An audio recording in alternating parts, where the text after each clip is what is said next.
Hi guys, there's a lot of people that asking me about what you think about the hybrid. It's okay, but on my own opinion, it's kind if you buy like a hybrid, it's kind of suicide. You know why? Number one, hybrid car they are very expensive. Number two, the battery on the hybrid cars, the battery itself is more expensive than the engine itself. Number three, you have to go to the specific garage or specialized garage for the electric hybrid for the hybrid cars only, like specific, like authorized. So, and there's another bad thing.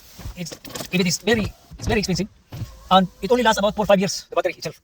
So what are you thinking? You're buying cars that more than 60,000 or 100,000 euro, more or less, and then after 4 or 5 years, then you're gonna be changing the battery. The battery cells or the battery compact battery that's underneath, hidden underneath, or at the back of the car is very expensive.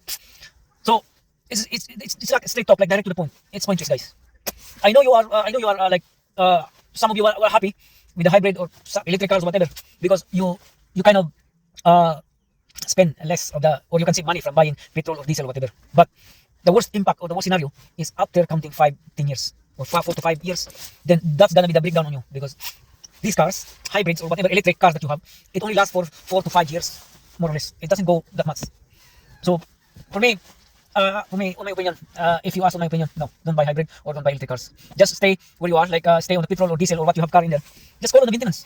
All of the cars has its maintenance. So when you go to the maintenance, and that's it. Your car will last longer than your life if you like. If the car that you have is being looked after, like yourself. So it's up to you guys. This is only my opinion. I'm just telling you not to buy. I cannot teach you. I cannot dictate you not to buy or have to buy this and that. No, it's up to you guys. Yeah. So these are expensive things that or expensive decision that a lot of I have also a friend of mine. I have also a friend of mine like on the other county that he was buying Leaf, no. What's this? I'm not telling you the brand because it might get hurt on the other side. So these are electric cars, electric. So after buying electric cars, like he had after 3 years, and there's now a problem with the battery.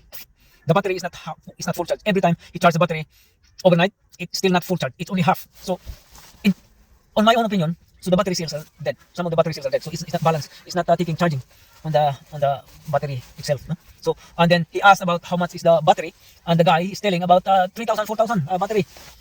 The amount of the battery to be changed. So it's your choice. It's your life. It's your decision making. It's all about decision making, guys. Yeah. I am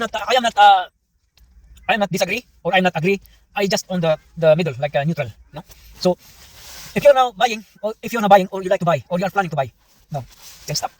Rethink 10 times, whether or not, or you have to like look around, ask people about electric cars. You have to ask, are they happy with it, or they are not happy with it? 1 year, 2 years. So no, you have to like window shopping on people's opinion on how they get on with the electric vehicle.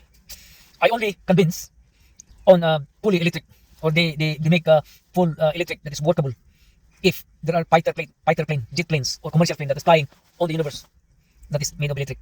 But if they cannot do that, then I am not convinced to buy electric vehicle.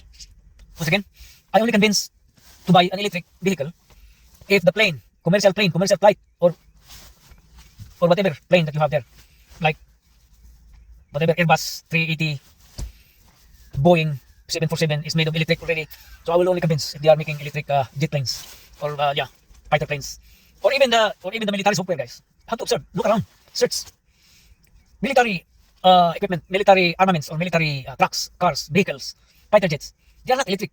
They're still on the old like model, like engines, petrol engines and diesel engines. Although they have developed the features, special features, but the thing is, they still on the fuel. So fuel is more effective on any weather conditions rather than the electric vehicle. They cannot really perfect the electric vehicle, guys. It's been a decade now.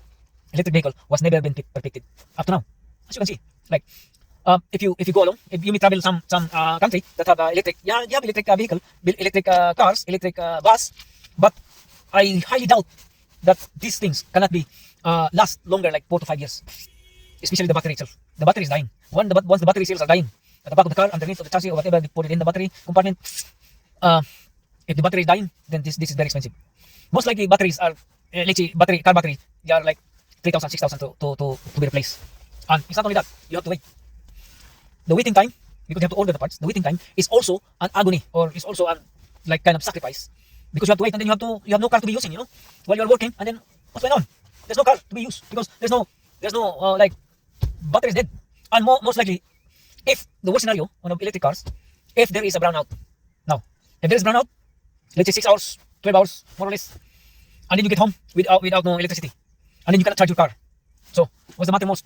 Then you're gonna have to buy a generator that is fueled by petrol and diesel generator. So the more expenses that you have, the more rubbish footing on your car. You have the electric, and then you have the generator at the back, portable generator at the back. So yours decision.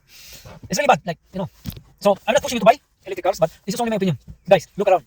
Think twice, think 5 times or 10 times before buying electric car.